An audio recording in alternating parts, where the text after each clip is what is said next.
right, so in the United States, President Trump has declared a national emergency over the coronavirus outbreak amid extensive disruptions to the economy and American life, announcing partnerships with major U.S. companies to expand testing capabilities while saying he believes the crisis will pass. The president also announced that he would likely be tested for coronavirus, fairly soon, after having been in contact with several individuals who have self-quarantined or tested positive for the virus. Speaking to the reporters, the president also said his admin is working to dramatically increase the availability of tests amid concerns over the availability of tests for the coronavirus across the country. So he should have been tested a long time ago because he knew that he was in contact with these people. Everybody is declaring a national emergency, so that's nothing new. Yeah, I mean, when World Health Organization declares a thing a pandemic, then, you know, they have to put measures in place. But what's interesting to me is that the reports are saying only 14,000 Americans have been tested so far. Yeah, because the tests aren't readily available. But I mean, for a first world country, and people so talk what about, you expect we to do? You know, but I'm baffled by the slowness in response. Well, it's not necessarily by choice. Remember that this is something new, and we weren't prepared for it. There was no prior preparation put in place for something that didn't exist. Yeah, so true. They have to be producing these things, and it's as fast as they can go. So right now, I don't know if there's anybody to blame for that. We just have to go at the pace that people can humanly operate. Yeah, I suppose, and the same goes across the globe for everybody. I think Jack Ma, the Chinese billionaire, they donated some money to the US today, and I guess we just have to. Honestly, this is probably the first time I can say that money is not the shortage for this thing in terms of the testing. It is just the production to get the things out as fast as they possibly can. Yeah, I understand that for sure.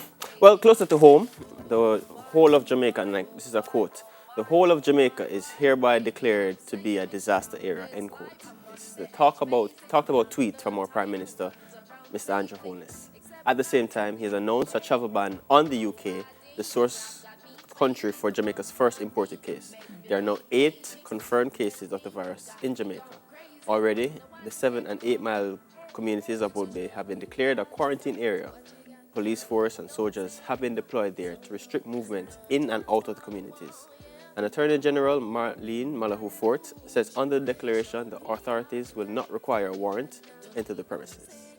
Then why would anybody think that they need a warrant? If you have something, we're going to stick everybody pop down the door, go in. I ain't joking. And as an individual, you are supposed to not want to spread the disease, so you would want to quarantine, you'd want to self-isolate. I'm just thinking about how all this unfolded. With the first person coming from UK on a flight with 70 plus people. You know, where are all those people? And people are saying the government was slow to react in implementing a ban to the UK. But people say they should have done it sooner. Yeah, I'm one of those people. Yeah. Travel bans should have been imposed sooner on the UK, on the countries that have, you know, I'm one of those people. High cases. No, there's nothing wrong with that. Because I think that could have been prevented, you know, but it's here. And from my estimation, I think the government is doing as best a job as they can. The medical practitioners, our doctors, our nurses, they're doing as best a job as they can, working around the country. Can we take a minute to just big them up? Because we actually have a choice. We can self-isolate. We can put ourselves in quarantine. You guys don't have that choice.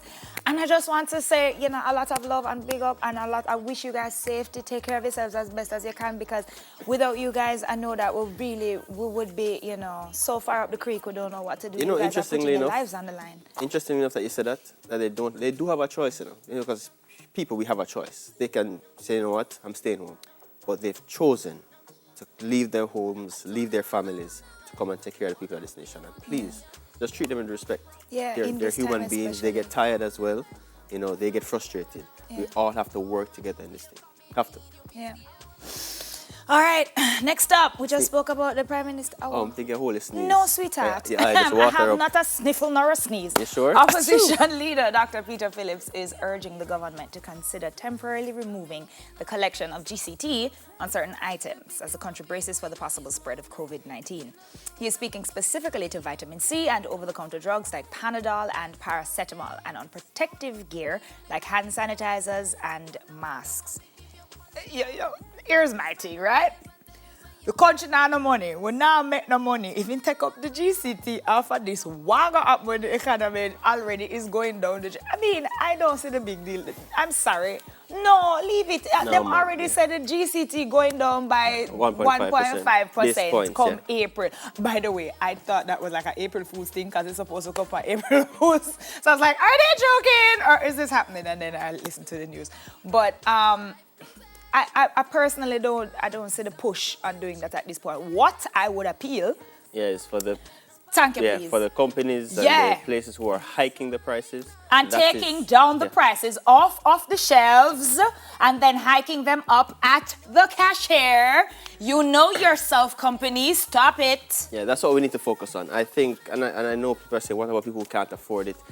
It doesn't really make that much of a difference with the GCT. I think, as you said, the main focus should be on those companies and we should get consumer affairs involved. Gouging, man. Those who are hiking the prices, because in a time of crisis, that's probably the worst thing you can do. Yeah. I mean, I know you're trying to make money and the bottom line is to make money, but what about the health of the people? If people aren't healthy and they die, who's going to buy your products? Thank you, please. Nobody. That's right. And then unless you own a funeral home, you won't be making any money at all. Well, I'd like to make an appeal. NWC, please! They said we need to wash our hands. Keep the water on. I beg you. As much as you can. It might not be high-pressured water, but keep the water on. We beg you. Unless we're getting a rain. Barely getting a rain.